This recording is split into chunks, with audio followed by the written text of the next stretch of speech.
계속해서 산상수훈을 하고 있는데 여러분이 이제 돌아가실 날이 얼마 남지 않아서 시간에 좀 촉박함을 느껴요. 그래서 조금 진도를 빠르게 해서 가기 전까지 산상수훈을 다 끝내도록 그렇게 하려고 합니다. 우리가 계속적으로 이미 예수 그리스도의 은혜로 의롭게 된 자들, 또 하나님의 백성이 된 자들이 이 땅에서 어떻게 살아야지 하나님의 거룩한 성품에 이르고 또 의로운 자로서 삶을 살아가는지 주님께서 우리에게 행동의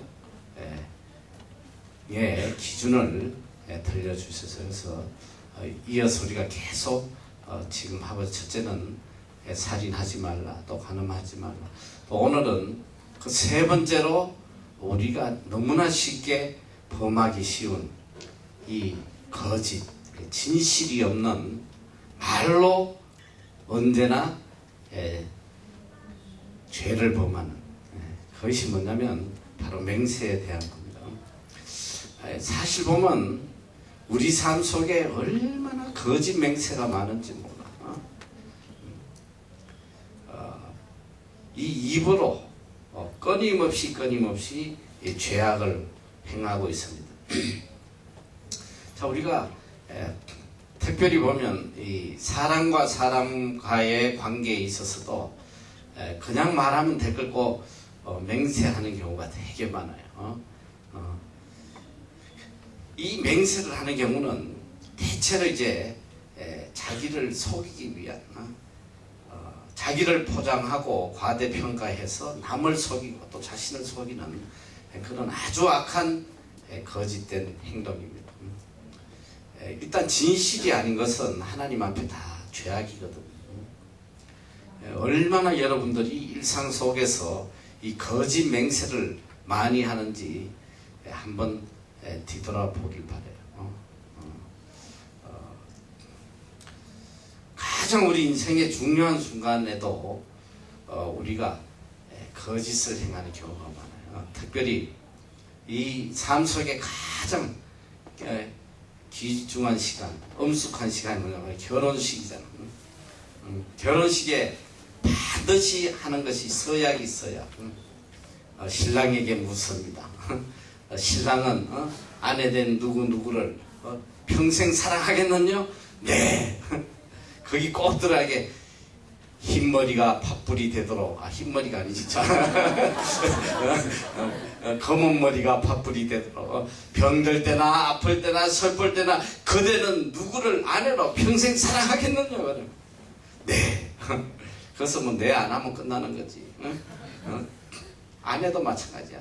그대는 남편 누구누구를 병들거나 아플거나 뭐 얼마나 근엄하게 손을 들고 말이지 엄숙하게 맹세를 해요. 이게 며칠이나 가겠어. 내가 볼 때 그냥 결혼식 끝나고부터 그 맹세는 거짓이 되는 경우가 많아. 얼마나 거짓된 맹세들을 많이 하는지 몰라. 지난 시간에 우리가 이혼에 대해서 배운 것도 바로 이 맹세에 대한 거짓 맹세, 죽을 때까지 사랑을 해야 되는데 안 하잖아요. 왼수가 돼가지고 말이지. 서로 죽이지 못해서 날리고. 또 이 친구 간에 또 연인 간에 또 이렇게 교제하고 할 때 보면 얼마나 거짓 맹세를 많이 하고 나는 죽어도 너를 떠나지 않겠다. 뭐 어떤 일이 있어도 니만은 사랑하겠다. 뭐 특히 이제 남자 군대 갈 때 정말 너 군대 갔다 올 동안까지 내가 정말 일편단심 너만 사랑하고 그리고 군대 훈련소 가는 버스를 말이지 쫓아가면서 막 손 흔들고 막 자빠지고 막 그런 뮤직비디오 많이 나오잖아.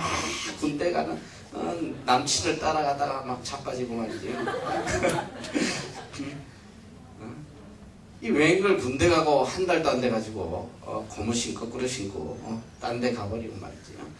뭐 국가에 대한 맹세, 또 우리 군대 가면 뭐 국가에 대한 맹세하고 말지, 충성서약을 하고 부모에 대해서 또 이웃에 대해서 사회에 대해서 인간관계 속에서도 우리가 얼마나 거짓된 맹세를.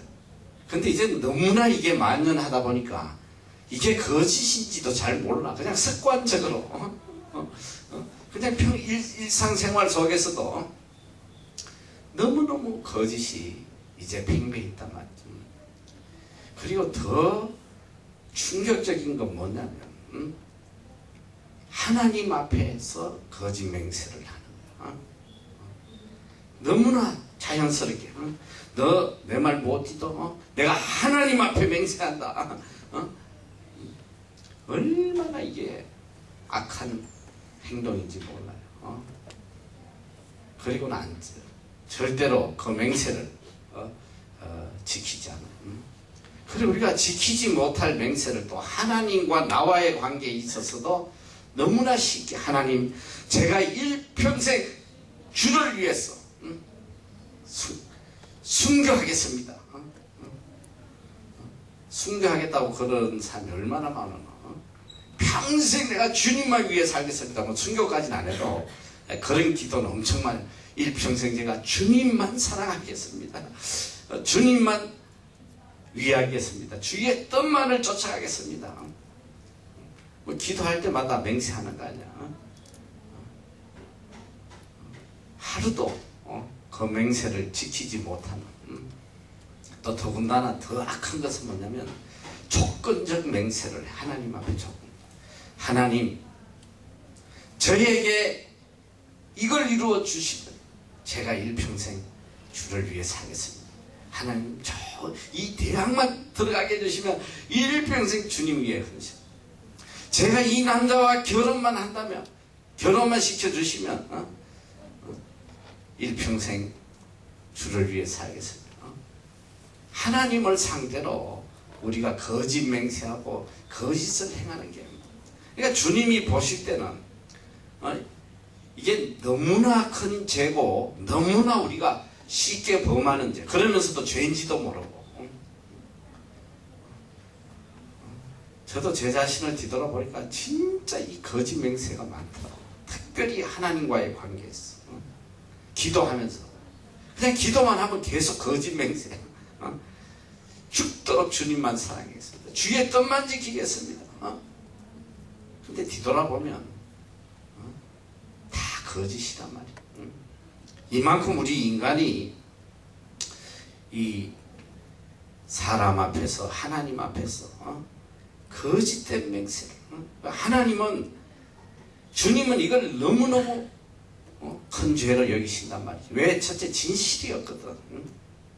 진실이 없는 건 뭐냐? 거짓은 다 악에 속한 거예요. 얼마나 우리 삶 속에 이 거짓으로 꽉 뒤덮여 있는지 몰라요. 사실 우리 말하는 것 중에 진실보다 내가 볼 때 거짓이 훨씬 많은 거예요. 무의식적으로 죄인지도 모르고 내뱉는 말들이 이게 전부 다 거짓 맹세. 하나님은 이것을 굉장히 싫어하세요. 이런 자들에게 화가 있을 것이다. 반드시 그 죄값을 치르게 될 것이다. 진실하라는 거예요. 거짓 맹세하지 마라. 이 말은 뭐냐면 너희가 진실해라. 말에서도 진실하고 행동에서도 진실하고 인간과 하나님 앞에서 거짓된 것들은 하지 말아라. 너무나 심하다 말이야. 예수님 당시에도 얼마나 이 거짓 맹세가 많았는데 특별히 하나님을 섬기는 사람들이 특별히 제사장들이 하나님의 이름을 빙자해가지고 얼마나 많은 죄악을 행하는지 특별히 성경에 보면 충격적인 말씀들이 몇 군데 나와요. 자, 마태복음 23장 16절에 보면 와 있을진저 소경된 인도자여 너희가 말하되 누구든지 성전으로 맹세하면 아무 일 없거니와 성전의 검으로 맹세하면 지킬지라 하는도다. 또 마태복음 23장 18절에도 보면 너희가 또 이르되 누구든지 제단으로 맹세하면 아무 일 없거니와 그 위에 있는 예물로 맹세하면 지킬지라 하는도다. 얼마나 그때 맹세의 대상이 하나님이 아니고 물질이란 말이야. 금과 예물에 있어. 하나님 앞에서 맹세한 거, 성전에서 맹세한 거, 이런 거는 안 지켜도 괜찮아. 그러나 네가 갖다 바친 예물, 네가 작정한 예물, 이 예물에 대해서 맹세한 거에 대해서는 반드시 지켜야 된다. 뭐 요새 이야기하면 쉽게 하면 뭐 그런 거겠지요. 자, 작정 헌금을 했다. 교회 와서 그냥 예배 드리면서 뭐 하나님 앞에 이것저것 맹세한 거는 안 지켜도 괜찮지만 네가 적어도 작정 헌금하고 예물에 대해서 맹세한 거에 대해서는 반드시 지켜야 된다. 안 지키면 벌 받을 것이다. 이게 얼마나 악했냐 말이야. 교묘하게 이 맹세를 가지고 하나님을 이용하는, 그리고 하나님을 이용해서 빙자해서 예물을 착취하는, 헌금을 착취하는. 여러분 지금 예수님 당시에 이 제사장들이 하던 이런 악한 짓들이 오늘날 교회에서도 성행하고 있단 말이죠. 작정 헌금하라고 막 이 작정 헌금한 거에 대해서 안 하면 반드시 저주를 받는다 막 이렇게 협박을 하고 이렇게 하고, 오히려 하나님 앞에 또 성전에서 하나님께 예배 중에 이런 작정한 맹세한 이런 것들은 안 지켜도 된다. 그건 뭐 괜찮다. 이 정도로 말이지 예수님 시대에도 타락을 해버렸다는 거. 여러분 잘 알아야 돼요. 특별히 내가 볼 때 믿지 않는 사람이 맹세하는 것보다 오히려 믿는 사람들이 거짓 맹세를 훨씬 많이 하고 있다는 거. 믿지 않는 사람은 그냥 인간과 인간의 사이에서 거짓 맹세를 하겠지만, 우리는 뭐냐, 하나님을 섬기는 사람은 하나님을 상대로 거짓 맹세를 하는 거예요. 이게 얼마나 하나님 앞에 큰 악이냐 이거죠. 이 거짓 맹세를 한다는 것은 바로 하나님이 우리에게 정해주신 십계명을 바로 어기는 거예요. 두 가지를 어기는 거예요. 첫째로 제3계명, 여호와의 이름을 망령되이 일컫지 말라. 하나님의 이름을 갖다가 내가 거짓 맹세하는 데에 그냥 메뉴로 집어넣는 거예요. 너는 내 말 믿어 안 믿어? 못 믿어? 내가 하나님 앞에 맹세한다. 내가 하나님 앞에 맹세한다. 이거는 하나님을 모욕하는, 하나님의 이름을 욕되게 하는, 하나님의 이름을 걸고 맹세하고 거짓 맹세를 하는, 이것은 하나님의 여호와의 이름을 망령되이 일컫는 큰 죄악을 짓는 거예요. 또 두 번째는 바로 제9계명을 어기는 거예요. 내 이웃에 대하여 거짓 증거하지 말라. 거짓을 하지 말라는데 거짓 맹세를 밥 먹듯이 하는 거예요. 이 두 가지 죄악을 동시에 범하는. 근데 참 지금 너무 안타까운 게 뭐냐면 우리가 이걸 의식하지 못하고 있다.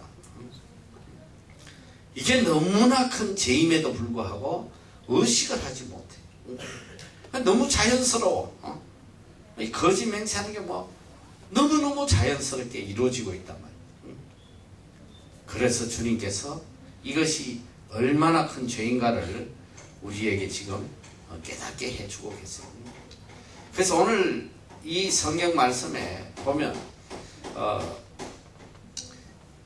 결단코 맹세를 하지 말라. 근데 이게 절대로 맹세를 어느 누구에게도 하지 말라 이런 뜻이 아니에요. 이제 나중에 나오겠지만 뭐냐면 거짓된 맹세, 지키지 못할 맹세, 이런 맹세들을 하지 말란 말이에요. 성경에 보면 하나님 앞에 맹세하라는 말씀이 참 많이 나와요.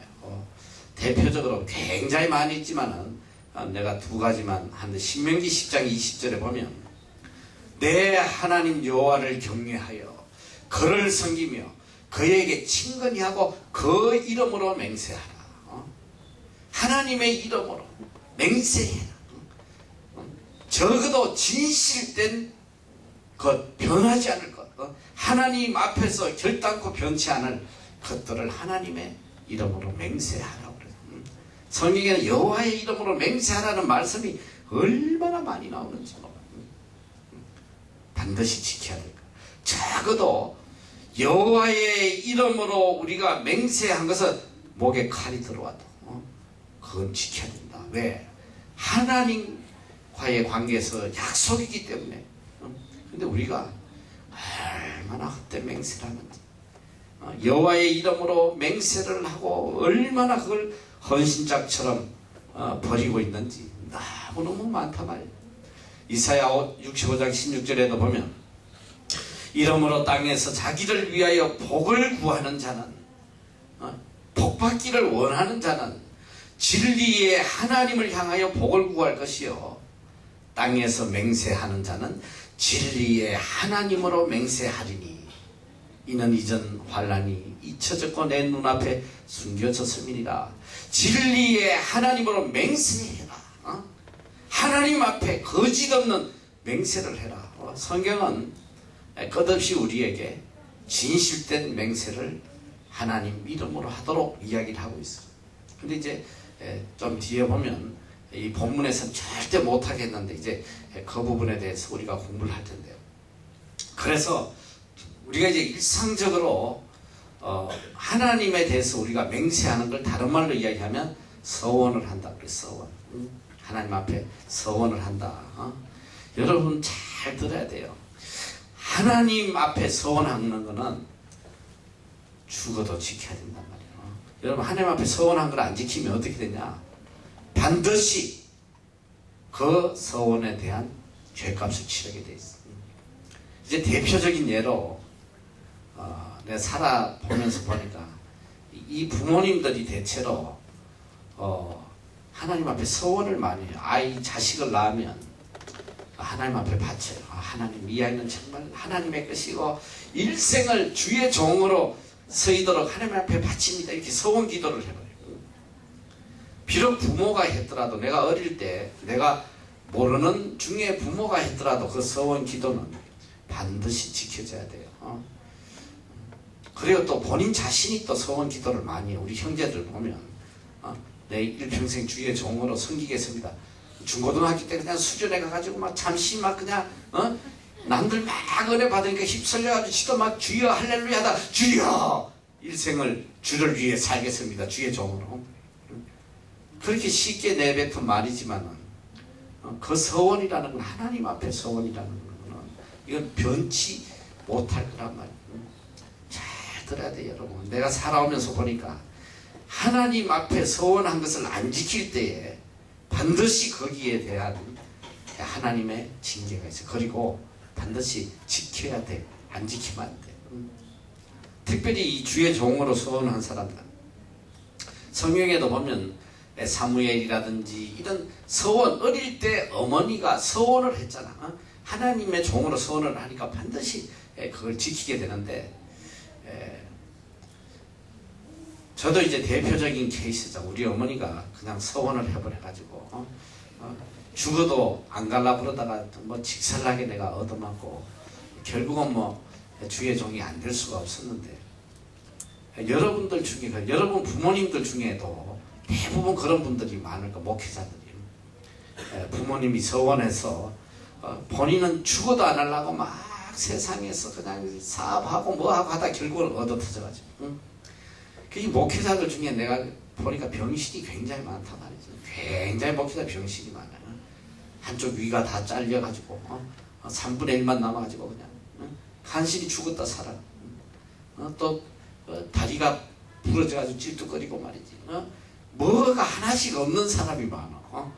내가 참 많이 봤어. 아마 여러 부모님들 중에도 그런 분들 많아요. 얻어맞아가지고 할 수 없이 천부여 어지 없어서 손들고 나옵니다.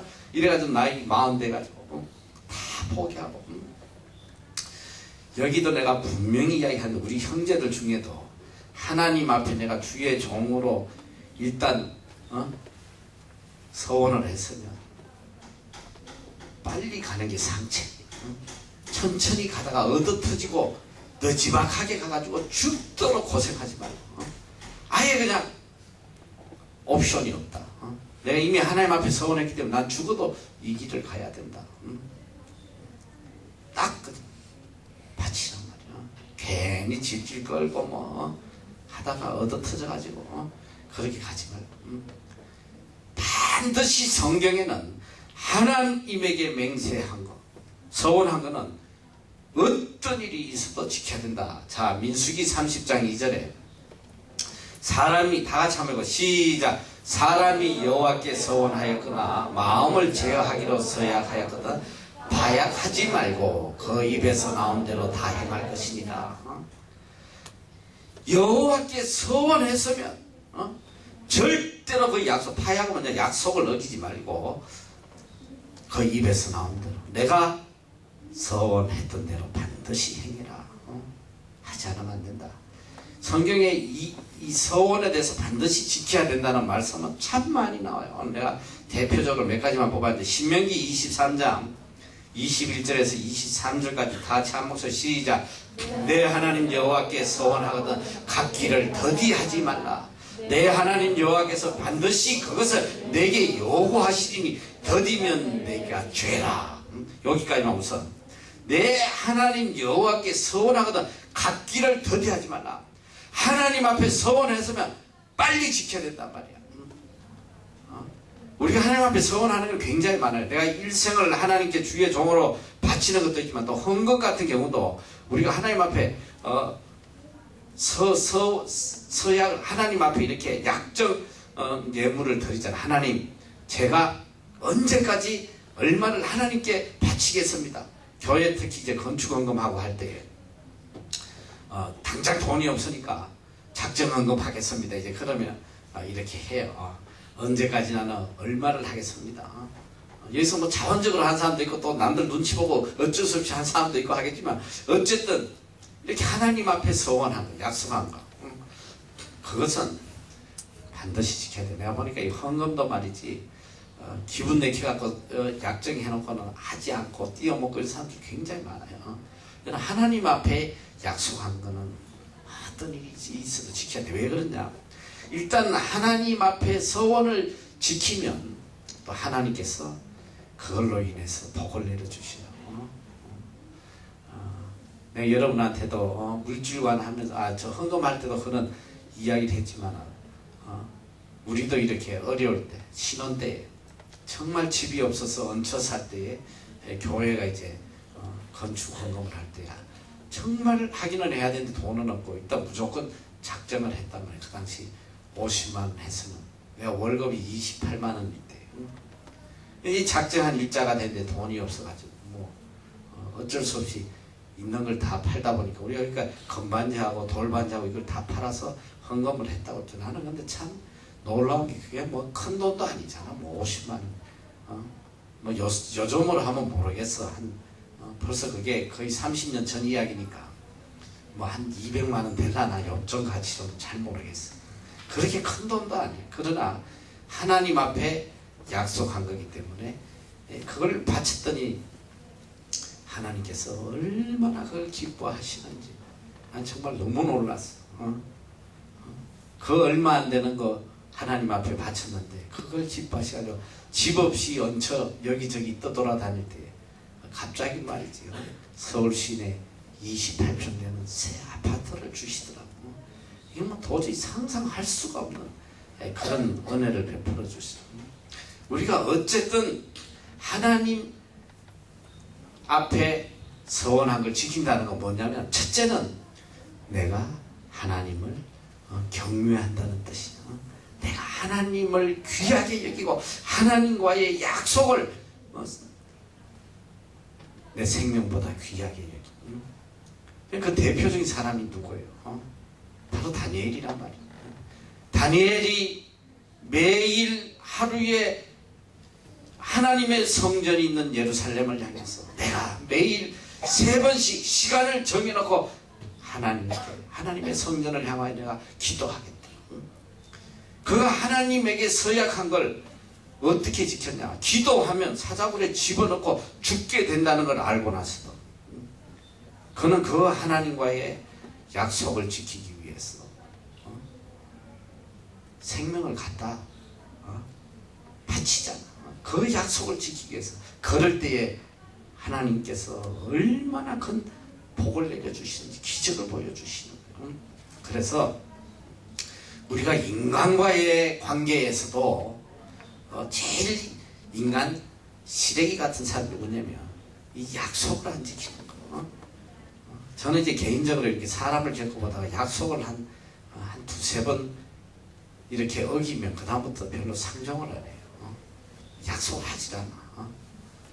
특히 이렇게 뭐 어디서 만나기를 하고 말이지 이렇게 해놓고는 나타나지 않는다든지 아니면은 정해진 시간에 나타나지 않고 1시간을 기다리게 만든다든지 그럼 뭐 특별히 뭐 어떻게 이렇게 사고가 나서 그런다든지 이런 경우가 있으면 이해가 가지만 습관적으로 말이지 약속을 어긴다는 건 뭐냐면 사람을 멸시하는 거예요. 사람을 존중히 여기지 않는 거예요. 그런 사람들하고 사귀고 싶겠어? 약속 안 지키는 이런 인간들은 상종하기가 싫어. 제일 귀한 사람이 누구냐? 내가 보니까 그래도 참 괜찮은 사람들이 약속을 하면 항상 먼저 나와서 기다리는 사람. 어떤 데는 참 충격적일 때가 많아요. 저는 보통 약속하면 보통 한 30분 정도 항상 미리가 있어. 혹시라도 내가 늦을지 모르니까 뭐 교통이 밀린다든지 혹시라도 그런 걸 대비해서 항상 30분 정도 일찍 가서 기다려. 대체로 보면 누구하고 약속을 해도 내가 항상 제일 먼저 가서 기다려. 나는 습관이 그게 돼 있어. 안 하면 불편해.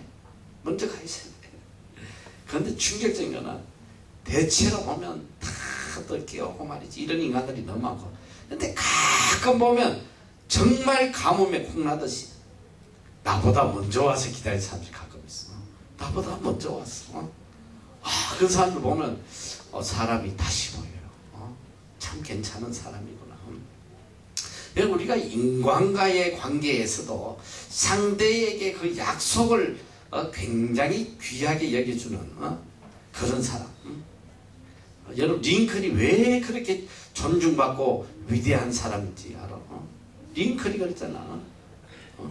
내가 지금 뭐 어려움부터 해가지고 초등학교 때 뭐 바른 생활인지 어디서 본 내용인데 이제 하도 오래돼 가물가물. 링컨이 왜 위대하냐? 우연히 어느 날 길을 가다가 그 어린아이 하나가 우유병을 들고 가다가 그만 자빠져서 깨져가지고 그걸 가지고 울고 있는 거를 이 링컨이 그 약속을 해요. 내가 언제 그걸 꼭 갖다 주겠다고 걱정하지 말고. 자기의 모든 그 행사를 다 조정하고 그 어린아이에게 그 약속을 지키기 위해서 자기의 모든 일정들을 다 조정해서 그 아이를 찾아갔다는. 그러니까 이 링컨의 그 이야기들이 참 많은데 링컨이 왜 위대하냐면 철저하게 자기 말에 대해서 책임을 지는, 진실을 지키는, 약속을 지킨다는 건 뭐냐면 진실하다는 거거든. 사람이 진실하다. 우리가 하물며 인간과의 관계에서도 이 약속을 지킨다는 것이 얼마나 중요한데, 하나님과의 관계에서 천지의 주인 되시는, 내 인생의 주인 되시는 하나님 앞에 맹세를 하고 이걸 갖다가 우습게 여기고 말이지. 이 하나님께서 반드시 그 죄값을 치른다고 말씀하고 계시죠. 내 하나님 여호와께 서원하거든 갚기를 더디하지 말라. 내 하나님 여호와께서 반드시 그것을 내게 요구하시리니 더디면 내게 죄라. 그게 죄가 된단 말이야. 어떤 상황에서도 내가 하나님께 약속했으면 지켜라. 내가 서원치 아니하였으면 무죄하리라 하니라마는 내 입에서 낸 것은 그대로 실행하기를 주의하라. 무릇 자원한 예물은 내 하나님 여호와께 내가 서원하여 입으로 언약한 대로 행할지니라. 여기 이제 또 예물에 대해서도 말씀하셔.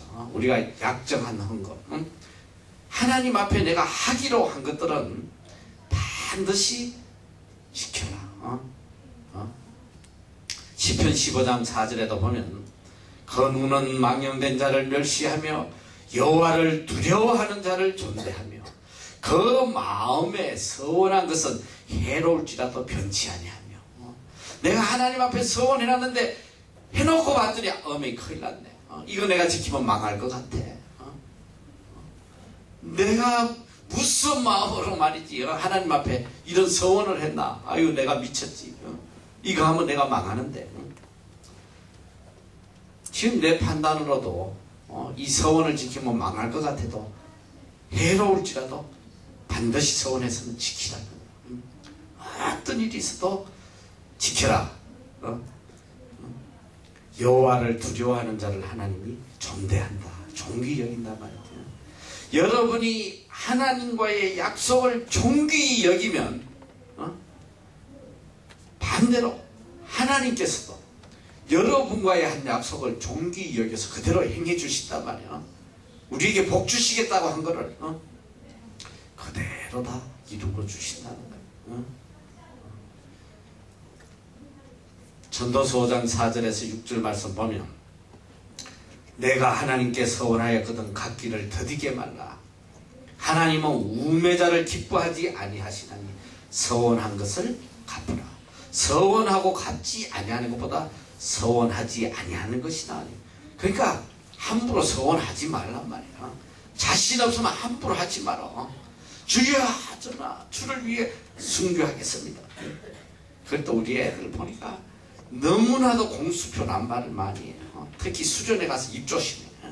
막 분위기에 휩쓸려가지고 막 옆에가 주여 저는 북한에 가가지고 저는 생명을 바치겠습니다. 복음 전하다가 주님 저도 그렇게 하겠습니다. 옆에서 분위기에 휩쓸려가지고 난 내 주위에 그런 애들 참 많이 봤어요. 북한 가서 선교하다 순교하겠다고 너무너무 많이 봤어. 난 앞으로 북한 가서 순교할 거라 선교할 거야.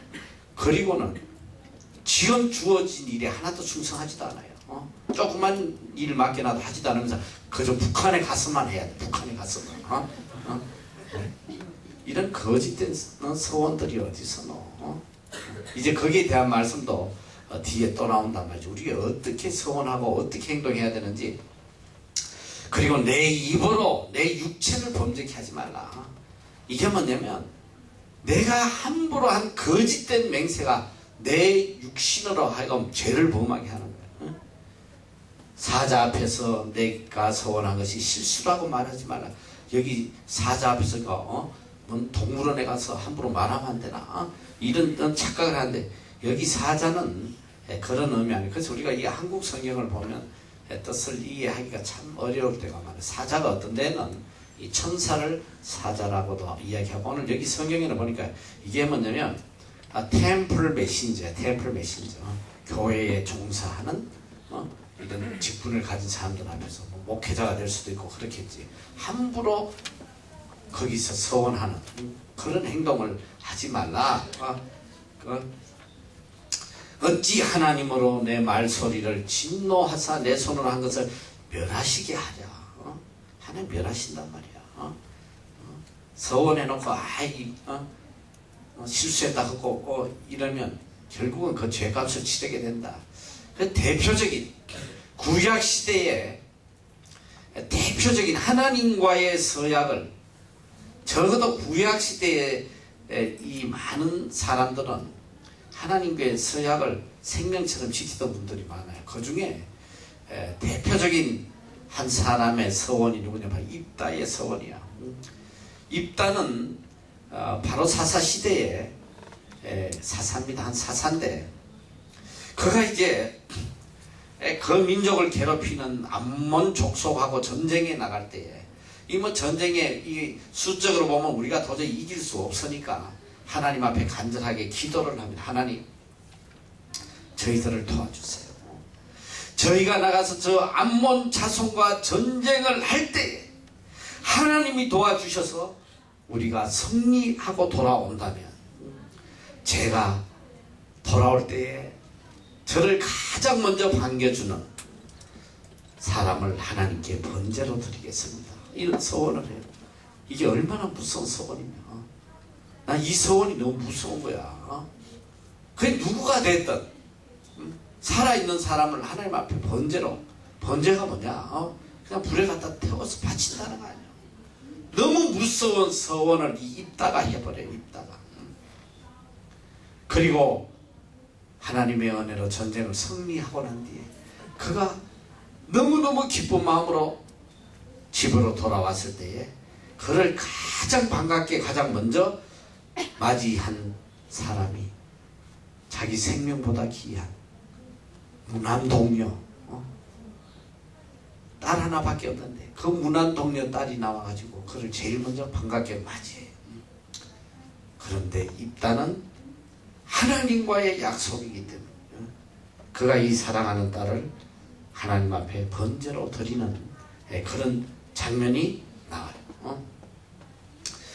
사사기 11장 29절에서 35절에 나오는데, 얼마나 이 입다가 자기의 그 함부로 한 서원 때문에 그가 괴로워하냐면, 35절에 보니까 34절부터 34절, 입다가 미스바에 돌아와 자기 집에 이를 때에 그 딸이 소고를 잡고 춤추며 나와서 영접하니 이는 그의 무난동녀라. 입다가 이를 보고 자기 옷을 찢으며 가로되, 슬프다 내 딸이여, 너는 나로 하여금 참담케 하는 자여, 너는 나를 괴롭게 하는 자 중에 하나이로다. 내가 여호와를 향하여 입을 열었으니 능히 돌이키지 못하리라. 여러분, 이 서원이 이렇게 무서운 거란 말이에요. 그래서 첫째는 성경에서 많은 곳에서 함부로 서원하지 마라. 적어도 하나님 앞에 맹세를 할 때는 깊이 생각하고, 정말 내가 하나님 앞에 이걸 지킬 수 있을지 없을지 깊이 생각하고 입을 열어야지. 함부로 거짓 맹세를 밥 먹듯이 하면 반드시 그 죄값을 치른다. 그런데 정말 놀라운 거 뭐냐. 자, 마태복음 5장 33절에서 36절, 오늘 본문의 말씀인데 한번 다 같이 읽어. 시작. 또 내 사람에게 말한 바 헛맹세를 하지 말고 내 맹세한 것을 주께 지키라 했다는 것을 너희가 들었으나 나는 너희에게 이르노니 도무지 맹세하지 말지니 하늘로로도 하지 말라. 하나님의 발등상 예루살렘으로도 하지 말라. 이는 큰 임금에서 내 머리로도 하지 말라. 이는 내가 한 트럭도 휘고 검게 할 수 없어. 어느 곳에서도 맹세하지 말라는 거야, 주님. 왜? 무엇을 보고도 맹세하지 말라. 성전을 향해서도, 하늘을 향해서도, 뭐 사람을, 머리를 향해서도. 이 뭐냐? 이 세계는 다 하나님께 속한 것이기 때문에 우리가 누구에게 맹세를 하든 간에 이건 바로 하나님께 하는 맹세란 말이에요. 그러니까 함부로 행동하지 말라. 그리고 오늘 너무나 귀한 말씀을 주셔요. 내 머리로도 하지 말라. 이는 내가 한 트럭도 휘고 검게 할 수 없습니다. 우리가 머리털 하나도 휘고 검게 할 수 없단 말이야. 우리 자신을 알아야 돼. 인간이 뭐냐? 여러분, 인간이 뭐예요? 우리가 우리 자신만을 바라보면 인간이 뭐냐 이 소리야. I am nothing이란 말이지. 아무것도 아니야. 인간이 뭐 할 수 있는 게 뭐가 있어? 내일 일을 알지 못한다. What is your life? 네 생명이 뭐냐? 잠시 왔다 사라지는 안개와 같은 존재가 무슨 내일 계획을 사고 말이야. 내가 어느 도시에 가서 1년을 유하며 돈을 벌어가지고 일을 남기리라. 이 어리석은 인생아. 내일 일을 알지 못했는데 무슨 1년의 계획을 세우고 난리냐. 여러분, 첫째는 내가 무엇인지 내 존재에 대한 깨달음이 있어야 돼요. 성경은 그래. 너희가 뭐냐? 네 머리카락 하나도 희고 검게 할 수 없는 그런 나약한 존재 아니냐. 아무것도 할 수 없는 그런 존재가 어떻게 감히 내가 이걸 꼭 하고 말겠다 이런 헛된 맹세를 하느냐. 이건 정말 깨달아야 돼요. 난 요즘 특별히 우리 그리스도인 애들 이 말씀에는 엄청난 의미가 있어. 뭔지 알아? 한 치 앞도 내다볼 수 없고 내 인생의 한 부분도 내가 함부로 컨트롤할 수 없는 이런 나약한 오로지 하나님의 은혜와 능력으로 살아가는 인간이 어떻게 감히 헛된 맹세를 하고 헛된 미래를 기약하고 말이지. 자, 예를 들어보면 내가 이런 소리 참 많이 우리 애들 앞으로 내가 돈 벌면 나는 반드시 선교기 위해서 구제 선교하고 살 것입니다. 굉장히 선한 말 같지. 얼마나 선해. 돈 벌면 구제하고 선교하겠다는데 이게 얼마나 악한지 몰라요. 얼마나 악한지 몰라. 앞으로 나는 의사가 되면 일평생 어려 선교하고 하나님께 영광 돌리겠다. 굉장히 선한 말 같아. 그런데 그 속에는 너무나도 악하고 교만한 자기중심적인 생각이 가득 차 있다 이 소리야. 그리고 이런 말 하는 애들이 또 하지도 않아요. 돈 벌면 구제 선교는 그냥 하지도 않는단 말이야. 그러니까 성경은 무엇을 말씀하냐? 그런 헛된 맹세 하지 말란 말이야. 헛된 맹세. 도대체 네가 뭐냐? 네 머리카락 하나도 희게 할 수 없는 그런 나약한 존재가 무슨 헛된 맹세를 하느냐? 지금 바로 right now 하나님 앞에 겸손하고 진실되게 지금 나에게 주신 하나님의 환경에서 가장 진실되게 살아라. 헛된 맹세하지 말고 지금 진실되게 살지 못하는 주제에 무슨 1년 뒤에 10년 뒤에 미래를 말이지 맹세하고 말이지 서원하고 이게 얼마나 악하냐 이 소리야. 여러분 잘 들어. 앞으로 내가 몇 년 뒤에 어떻게 살겠다 그런 헛된 맹세하지 말란 말이야. 얼마나 그게 거짓돼. 성경은 그러지 말고 오늘 이 순간에 진실하라는 거야. 이 순간에 오늘 보니까 37절 말씀 바로 그 말씀입니다. 자, 다 같이 한번 읽어. 37절 시작. 오직 너희 말은 옳다 옳다 아니다 아니다 하라. 이에서 지나는 것은 악으로 쫓아나느니라. 이게 얼마나 놀라웠어요. 오직 너희 말은 옳다 옳다 아니다 아니다 하라. 옳으면 옳고 아니면 아닌 거야. 오늘 이 자리에서 이것이 진실되고 참이면 생명을 내놓고라도 그걸 지키란 말이에요. 아니 것은 목에 칼이 들어와도 아니다 이거예요. 이에서 지나는 것은 다 악에서 나온다. 다 악한 거다. 뭐냐? 지금 하나님이 주신 이 현실에서 내가 진실되지 않으면서 진리를 위해서 내 생명을 내놓지도 않으면서 무슨 미래에 말이지 내가 진실을 지키고 뭐 진리를 이루어가고 말이 이게 얼마나 허망하고 거짓된 악한 이게 모든 게 악에서 나온다. 정말 악한 거예요 그거는. 우리 아이들 우리 아이들 아니라 모든 사람이 다 그렇겠지만 특별히 우리 애들 인터뷰 해보면 전부 다 이 거짓된 헛된 그런 맹세들로 꽉 차 있어. 자신에게도 헛된 맹세, 하나님에게도 헛된 맹세. 앞으로 저는 미래에 정말 최신약을 만들어서 전 인류를 병에서 구원하고 지가 무슨 구세주야. 뭐 세계가 빠지면 말이 안 돼요. 세계를 변화시키는 부흥 강사가 되고 우리 학교는 좀 희한한 놈 하나 있어. 지는 뭐 꿈이 세계를 변화시키는 부흥사로 교회도 안 나와. 주일날 놀러 돌아다니고 미친놈들이 있어. 이 헛된 이 교만 이 악함 주제를 몰라. 한마디로 말하면 주제. 진실이 없단 말이야. 진실이요. 내 자신의 존재를 깨닫지 못하고 허황된 거짓된 생각으로 가득 차가지고, 그게 뭐냐? 그런 사람들 입만 열면 거짓 맹세하는 거야. 거짓 맹세. 하나님 앞에, 사람들 앞에서 세계를 변화시키고, 야, 세계 변화시키기 전에 네 자신이나 변화돼. 네 자신이나. 현재에 진실되지 않으면서, 현재 진실한 것에 내 목숨을 바칠 수 없으면서 무슨 미래의 세계를 위하고 말이지. 이게 얼마나 거짓된 거냐. 우리 마음속에 보면 이 거짓된 맹세로 가득 차 있어요.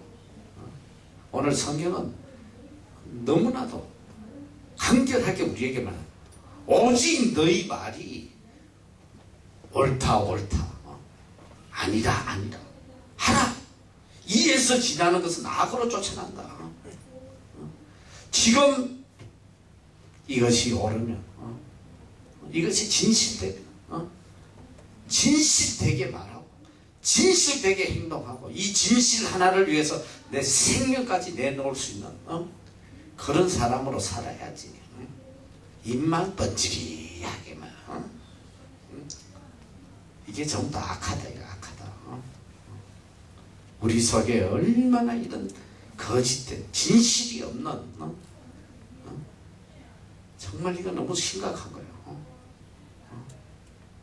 참 진실된 사람을 찾기가 어려운 시대. 말에 대해서 진실하고, 자기 행동에 진실하고, 이런 사람 찾기가 정말 어렵단 말이에요. 내 자신도 마찬가지예요. 내 자신도 내 말에 대해서 진실하지 못한 때가 얼마나 많은지 몰라. 하나님 앞에서도 선한 마음으로 내뱉었지만 하다 보니까 힘드니까 설거머니 그냥 묻어버리는 이런 적이 한두 번이 아니더라, 이 소리가. 그래서 성경은 오늘 우리에게 도무지 맹세하지 마라. 왜 도무지 맹세하지 말라고 그래요? 너희들의 맹세가 하나도 진실된 게 없다는 거야. 그러니까 아예 맹세 자체를 하지 말라고 하는 거야, 주님께서. 이게 뭐냐? 역으로 말하면 정말 네 생명을 걸고 진실이 지킬 수 있는 맹세만 하라, 이 말씀이거든. 도무지 맹세하지 말라. 왜? 너희들이 하는 모든 맹세가 다 거짓이다. 진실이라고는 더 이상 찾아볼 수가 없다. 여러분 잘 알아야 돼요.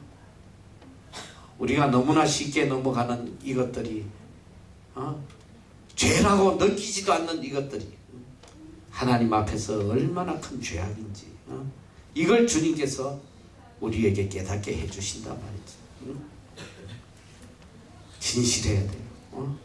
진실이면 죽는 한이 있어도 내 말에 진실하고 내 행동에 진실하고 끝까지 그 진실을 지키는 그런 사람으로 살아야 된다. 그래서 어쨌든 앞으로 헛된 맹세하지 말란 말이에요. 특별히 기도할 때도 헛된 기도하지 말아요. 이루지도 못하고 지키지도 못할 거 함부로 하지 말고, 일단 내가 했다면 내 목에 칼이 들어와도 옳다 내 말이 옳다 했으면 옳은 거야. 죽어도 옳은 거야. 그걸 지켜야 된다. 주님께서 우리에게 들려주시는 너무나 귀한 말씀이에요. 그리고 또 주님께서 그 다음에 우리에게 주시는 말씀이 바로 이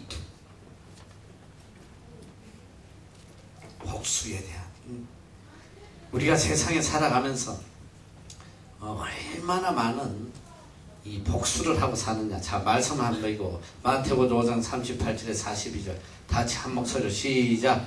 또 눈은 눈으로 이는 이로 갚으라 하였다는 것을 너희가 들었으나 나는 너희에게 이르노니 악한 자를 대적하지 말라. 누구든지 내 오른편 뺨을 치거든 왼편도 돌려. 또 너를 송사하여 속옷을 가지고자 하는 자에게 겉옷까지도 가지게 하라. 또 누구든지 너로 억지로 오리를 가게 하거든 그 사람과 신의를 동의하고 내게 구하는 자에게 주며 내게 구고자 하는 자에게 거절하지 말라. 여러분, 우리가 세상에 살아가다 보면 선인보다 악인이 훨씬 많아요. 내가 볼 때는 선인은 10%도 안 돼. 악인이 90%라면.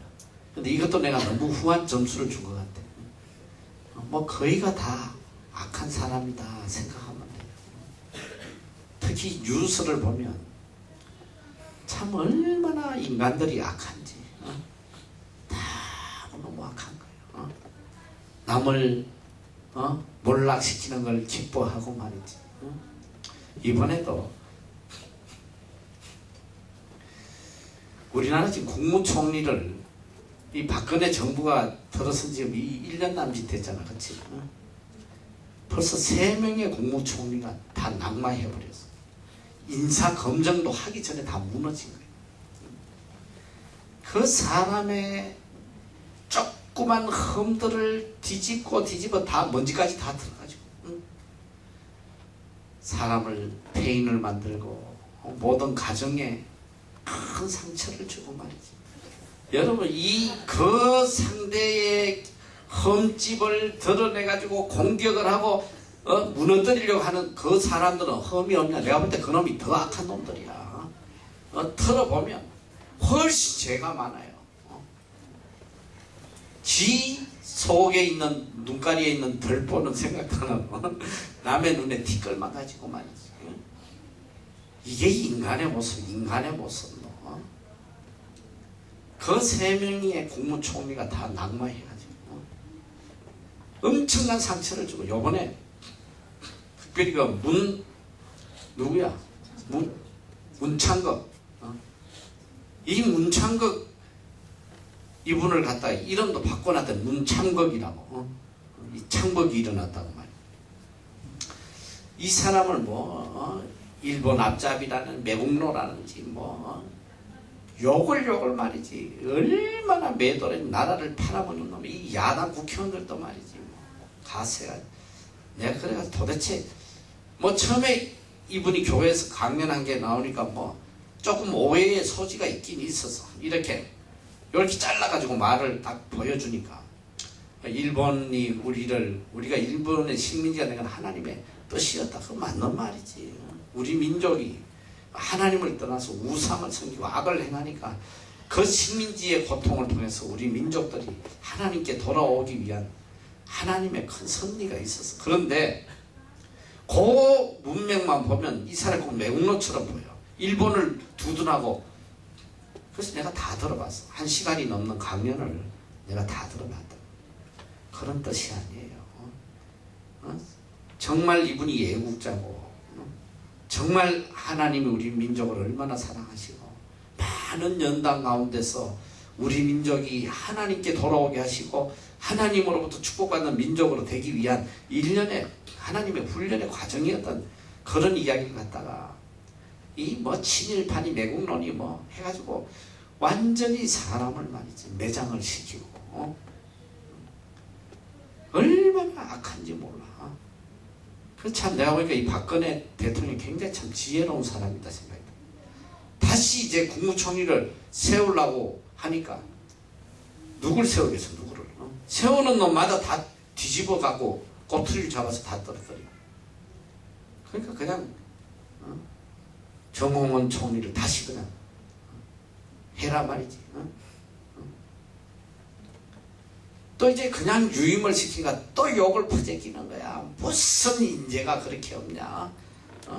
능력이 없고 사람 하나도 못 구하는 정부가 무슨 정부냐. 가진 욕을 다 해제끼고 말이지.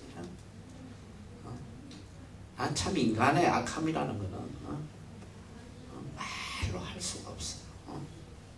이번에도 총기 난사 나서 5명을 사 죽이고 9명이 부상을 당하고.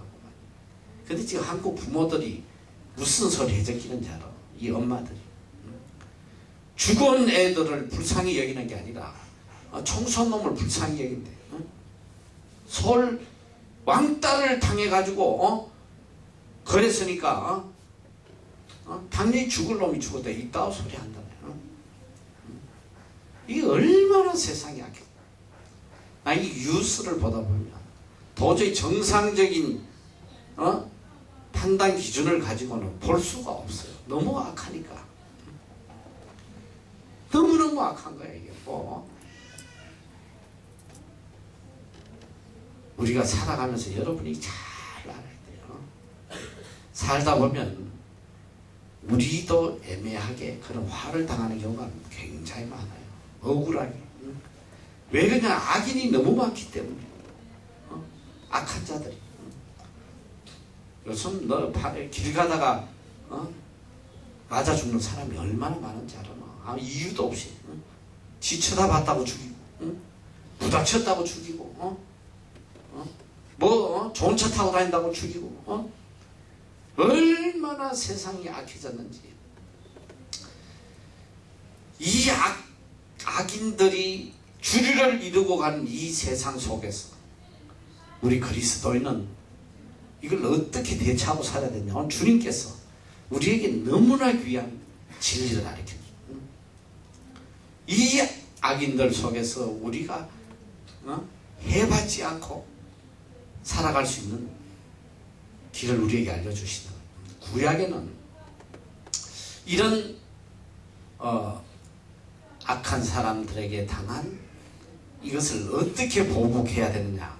구약은 눈은 눈으로 이는 이로 갚으라 이렇게 돼 있어. 이걸 뭐라고 하냐면 한자로 얘기하면 동해보복이라. 동해. 그래서 왜 이게 동해에서 보복을 해야 되나, 서해가 아니고. 봐도 이게 뭐냐면 한자로 같을 동자 해로를 할 때 꼭 같이 해를 줌으로 인해서 보복하는 거야. 눈을 뺏으면 눈을 빼버려야 돼, 같이. 그리고 내 다리를 분질했으면 그놈 다리를 분질해야 돼. 꼭 같이 갚아주라. 이게 구약의 보복법이에요.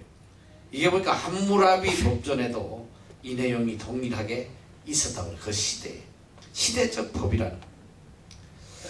근데 이게 성경이 그 당시에 왜 이렇게 이는 이로 눈은 눈으로 갚으라고 했냐. 그럼 우리가 좀 더 깊이 생각해보면 그 당시 모세를 통해서 하나님께서 주신 이 법들이 악을 악으로 갚으라, 보복해라, 그 의미로 주신 법이라고 저는 생각지 않고, 그런 법을 만들어 놓음으로 인해서 그런 죄를 짓지 않도록, 내가 남에게 이런 악을 행하면 나도 그만한 악을 당하게 된다, 이걸 깨닫게 하고 악을 제하고 그 범죄를 막으려고 했던 그 율법이라고 저는 생각이 들어요. 내가 이런 죄를 지으면 나도 이런 벌을 받겠구나. 이 두려워서 죄 짓지 않도록 하기 위해서 준 법이 아닌가. 그 신명기 19장 21절에 보면 내 눈이 긍휼히 보지 말라. 생명은 생명으로, 눈은 눈으로, 이는 이로, 손은 손으로, 발은 발론이라. 긍휼히 여기지 말고 죄를 지어놓으면 그대로 똑같이 그 벌을 줘라. 지금 이 세상에도 아직 이 법이 존재하는 나라들이 참 많아요. 굉장히 강하게 그 상대를 지금 바로 죽이고 이런 법들이 있는 나라, 아직도 이 구약의 법을 지키는, 특히 또 이제 중동 쪽에는 굉장히 강하게 이 법을 지키고 있고, 레위기 24장 20절에도 보니까 파상은 파상으로, 눈은 눈으로, 이는 이로 갚을지라. 남에게 손상을 입힌 대로 그에게 그렇게 할 것이며. 이 파상은 파상으로, 파상이 뭔지 아는 사람. 이게 성경이 좀 어렵단 말이야. 그래서 한글 성경이 오래전에 한자어로 이걸 했기 때문에 요새 성경이 이제 쉬운 성경을 해서 조금 내용을 바꿔서 나오긴 하는데, 이 단어들을 여러분이 모르면 꼭 그래서 나는 꼭 이 영어 성경을 같이 봐요. 그래서 이 파상은 영어로 뭐냐면 fraction이에요. fracture가 뭐냐면 분지르는 거, 골절을 이해해. 골절. 누가 내 다리를 분지르면 다리를 분질러라, 이런 뜻이야. 파상은 파상으로. 출애굽기 21장 23절에서 25절도 그러나 다른 해가 있으면 갚되 생명은 생명으로 눈은 눈으로 이는 이로 손은 손으로 발은 발로 대은 것은 대음으로 상하게 하는 상함으로 때린 것은 때림으로 갚을지니라. 이 동네 보복법 반드시 한 만큼 갚아줘라. 그런데 주님께서는 우리에게 너무나도 차원 높은 복수법을 가르쳐 주겠습니다. 자, 이건 율법이란 말이야. 이 구약의 율법이 예수님 시대에 와서 이 율법이 바뀌어요. 그러니까 여러분이 잘 알아야 돼. 왜 구약의 율법이 예수님 때 와서 바뀌느냐. 그러니까 유대인들은 예수님을 율법의 파괴자라고 그 이유로 예수님을 십자가에 못 박은 거야. 왜 구약에 준 이 법을 파괴시키느냐. 그때 예수님께서 유명한 말씀을 하신 거야. 나는 율법을 파괴하러 온 것이 아니다. 나는 율법을 완성하러 왔다. 자, 구약에 주신 이 율법을 이제 예수님께서 신약에 오셔서 완성을 해요. 어떻게 완성하느냐. 이 동네 보복법인 이것이 예수님 시대에 와서 어떻게 완성되느냐. 이런 율법적인 단계를 거쳐서 이제 은혜의 법으로 바뀌는 거예요. 은혜의 법은 모든 율법이 이제 법에서 은혜의 법으로 바뀌는 것이 예수님의 율법의 완성이란 말이죠. 자, 이제 예수님께서는 우리에게 너무나 높은 차원의 은혜의 복수법을 가르쳐주겠습니다. 자, 또 눈은 눈으로 이는 이로 갚으라 했다는 것을 너희가 들었으나 나는 너희에게 이르노니 악한 자를 대적지 말라 해서 누구든지 내 오른밤을 쥐고 왼편도 들려면 이렇게 말씀을 하시는데, 여기서 우리가 가장 키포인트가 뭐냐면 악한 자를 대적하지 말라. 자, 다 같이 한번 따라. 악한 자를 대적하지 말라. 악한 자를 대적하지 말라. 이게 너무나 귀한 말씀이에요.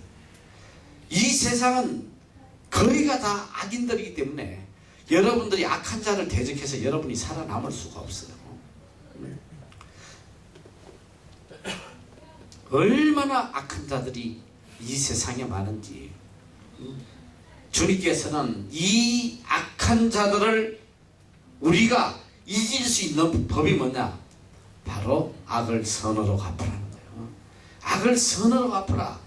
악을 선으로 갚는 길이 내가 사는 길이고 모두가 화평하게 되는 것이다. 나아가서 너희가 악을 선으로 갚으면 하늘의 축복을 유업으로 받는다. 이것이 축복의 비결이다. 이걸 가르쳐 주시죠. 한번 우리가 성경 말씀 다 같이 한번 보자. 베드로전서 3장 보죠. 시작. 악을 악으로 욕을 욕으로 갚지 말고 도리어 복을 빌라. 이를 위하여 너희가 부르심을 입었으니 이는 복을 유업으로 받게 하려 하시니라. 자, 악을 악으로 갚지 말고 오히려 나에게 악을 행하는 자에게 복을 빌어주라. 이게 뭐냐? 이를 위해서 너희가 부르심을 입었다. 그러니까 우리가 이 땅에서 부르심을 받은 이유가 뭐냐? 주님이 이미 단정하고 계세요. 이 땅은 다 악인이다. 이 악인들 속에서 하나님의 자녀로서 너희가 이 땅에 살아가면서 무엇을 해야 되냐? 너희가 그것 때문에 부름을 입었는데 바로 이 악한 자들에게 복을 빌어주라는 거예요. 이것이 너희가 이 땅에서 할 의무다. 그리고 이는 우리가 악한들에게 복을 빌어줌으로써 우리에게 어떤 유익이 오냐? 바로 복을 유업으로 받게 한다. 우리에게 복을 주시기 위해서 이걸 하라는 거예요. 그러니까 악인들에게 우리가 오히려 선으로 갚아주면 우리 삶 속에 복이 온단 말이야. 복이 와요. 이제 내가 뒤에 이야기했지만 악을 악으로 갚을 때 어떤 일이 일어나는지 내가 이야기해. 자, 데살로니가전서 5장 15절 다 같이 한 목소리로 시작. 삼가 누가 누구에게든지 악으로 악을 갚지 말게 하고 오직 피차 대하든지 모든 사람을 대하든지 항상 선을 주치라.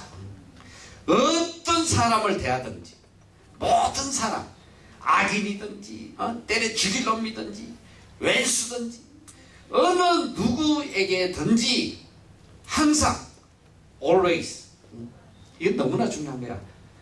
남녀노소 구분할 것 없이 어느 누구든지 악인이든지 정말 때려 죽일 만큼 악한 왼수든지 모두에게 어떻게? always 항상 선으로 갚으라. 선으로 갚으라. 로마서 12장 17절 말씀합니다. 로마서 12장 17절에서 18절 말씀. 시작. 아무에게도 악으로 악을 갚지 말고 모든 사람 앞에서 선한 일을 도우마 할 수 있거든. 너희로서 모든 사람으로 더불어 평화하라. 계속 말씀하십니다. 모든 사람에게 선을 행하고 그들과 더불어 평화하라는 거야. 평화하라. 그들과 화평을 이루라. 화평케 하는 자는 복이 있는 즉 하나님의 아들이라 일컬음을 받을 것이요. 바로 그 말씀이에요. 요한 3서 1장 11절 시작. 사랑하는 자여 악한 것을 본받지 말고 선한 것을 본받으라. 선을 행하는 자는 하나님께 속하고 악을 행하는 자는 하나님을 배우지 못한다. 또 우리가 선을 행하면 하나님에게 속해 있는, 악을 행하는 자는 하나님을 볼 수가 없다. 자, 이제 뒤에 이제 이어지는 말씀이 원수를 사랑하라. 사랑에 대해서 이야기하는데, 우리가 이제 사랑의 단계를 넘어가기 전에 먼저 악을 우리가 어떻게 대처하는지, 이걸 우리가 먼저 이겨나가야지만, 이걸 우리가 행할 수 있어야지만 사랑할 수 있는 단계로 넘어가는. 그 먼저 우리에게 해를 끼치는 자들에게 우리가 어떻게 해야 되느냐. 악을 악으로 갚지 말고 선으로 갚으라. 그래서 이 호모라는 유명한 이 신학자가 이런 이야기를 했어요. 선을 악으로 갚는 것은 악마적이고, 선을 선으로 갚는 것은 인간적이다. 그러나 악을 선으로 갚는 것은 신적이다. 하나님의 성품이 뭐냐? 악을 선으로 갚는 거예요. 이미 하나님께서 우리에게 친히 모범을 보여주셨어. 하나님과 원수된 자들을 위해서. 오히려 형벌을 주시고 심판을 해야 될 우리들에게 오히려 독생자 예수 그리스도를 보내서 그 죄값을 치름으로써 우리에게 사랑을 보여주시다. 그래서 로마서 5장 8절 말씀 너무나 유명하다. God demonstrated His own love for us in this, while we were still sinners, Christ died for us. 우리가 아직 죄인 되었을 때에 하나님께서 예수 그리스도를 십자가에 못 박아 죽이심으로 우리를 향한 하나님의 사랑을 확정하셨다는 거예요. 친히 하나님께서 악을 선으로 갚아주신 모범이 되셨단 말이에요. 여러분, 우리가 이 세상에 살아가면서 잘 들어야 돼요. 이거는 이제 우리가 하늘나라에 유업을 받은 사람들이 반드시 지켜야 될 신앙의 행위이기도 하지만, 또 우리가 이 말씀대로 살면 어떤 일이 있느냐, 바로 이 말씀대로 따라가면 이 말씀이 우리를 지켜주시고 우리를 이 땅에서 보호해 주시고 우리를 이 땅에 행복하게 살게 해준단 말이에요. 자, 오늘 이 세상이 왜 이렇게 시끄럽고 고통스럽냐면 악을 악으로 갔기 때문에. 여러분, 일어나는 모든 사건들이 뭐야? 불행의 원인이 뭐야? 악을 악으로 갔기 때문에. 요즘 와서 정말 충격적인 게 뭐냐면 이 아파트의 층간 소음이라는 거. 이 아파트들이 이 부실공사들 해가지고 말이지, 얼마나 위에서 애를 키울 수가 없어. 애들 있는 사람 아파트 살면 안 돼. 애가 거기서 뭐 뚱땅거리고 던지고 뭐 이런 요한이 같은 애 막 그냥 장난감 던지고 이러면 밑에 있는 사람은 그 고통스러워서 못 살아요. 내가 예전에 겪어봤어요. 이 직장에 막 피곤해가지고 막 고운하게 잠드는데 새벽만 되면 뭐가 똑똑똑똑 뭐 굿을 던지는 소리 뭔 소리. 이 사람이 이렇게 하루 이틀도 아니고 매일 그런다면 짜증이 나는. 나는 그 충분히 이해가 가. 소음이 있으니까 이제 위에 가서 좀 조용히 해주세요. 뭐 그렇게 이야기를 하겠지. 그러면 위에 사람이 야 이게 다 네 아파트야? 나도 돈 주는데 시끄러우면 기막어. 막 이런 식으로 이제 하다 보니까 그래? 오랫동안 이게 서로의 한이 맺히다 보니까 어느 날 큰 소음이 한 번 더 나면 찾아가서 삿대질 하다가 그냥 찌르는 거야. 너 지금 층간 소음으로 사람이 1년에 몇 명이 죽는지 알아? 너? 엄청 많이 죽는 거야. 내가 몇 명인지 모르겠어. 그 얼마 전에도 충격적인 거예요. 어머니 집에 이 아들 둘이가 결혼한 아들 둘이가 아버지 제사 지내겠다고 제삿날 모여가지고 있다가 아랫집하고 층간 소음이 붙어가지고 밑에 있는 사람이 사업같이 하다가 나가서 한판 붙자고 아파트 앞에 나가가지고 둘 다 칼로 다 찔러 죽여버렸어. 두 아들이 죽은 거예요. 한순간에. 나는 이런 걸 한두 개 본 거 아니야. 그리고 한국의 이 주차 문제, 자기 집 앞에 차 댔다 했다고 말이야. 이야, 나도 한국 가서 칼 맞아 죽을 뻔한 적이 있어. 난 한국 가 그냥 바보처럼 살아. 바보처럼 안 살면 언제 죽을지 몰라. 예전에 우리 처갓집에 이 골목이 좁은 데에 차를 대기가 굉장히 어려워요. 그래서 차를 이렇게 전봇대 옆에 간신히 붙여놨더니 새벽 2시에가 어떤 놈이 천정을 누르고 난리가 나서 그래가지고 자다가 막 그 피곤한데 나갔더니 그 앞집에 새 사는 젊은 놈이 이 포장마차를 하는데요. 와가지고 술이 이빨 취해가지고 밤 새벽 2시에 와가지고 차 빼라는 거야. 지 포장마차 거기 대야 된다고.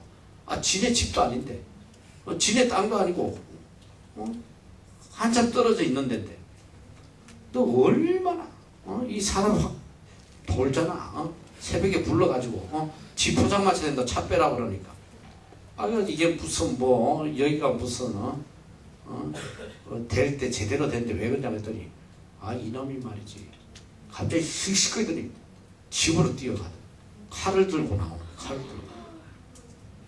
그거 어떻게 해? 그냥 빌어야지. 알았다고. 너 세상이 이렇게 무슨 거야? 너 이런 주차 시비로 해가지고 죽는 사람들이 얼마나 많아. 아무것도 아니야. 너무나 하찮은 이 조그만 거. 이 조그만 악으로 갖다 보면 어떻게 되냐? 자기도 죽고 다 죽는 거야. 다 죽고. 그래서 주님께서 구약 시대는 이 정도로 악했지 않았기 때문에 나는 이런 동료의 보복법을 주신 게 아닌가. 그때는 죄 지으면 그냥 벌 주고 하면 서로 조심하고 갈수록 이 악함이 더해가니까 이제는 그 율법으로 우리가 이 세상을 살아갈 수 없고 이제는 오직 은혜의 법으로 살지 않으면 안 되는 그런 시대가 됐단 말이야. 절대로 악한 자를 대적하지 말라.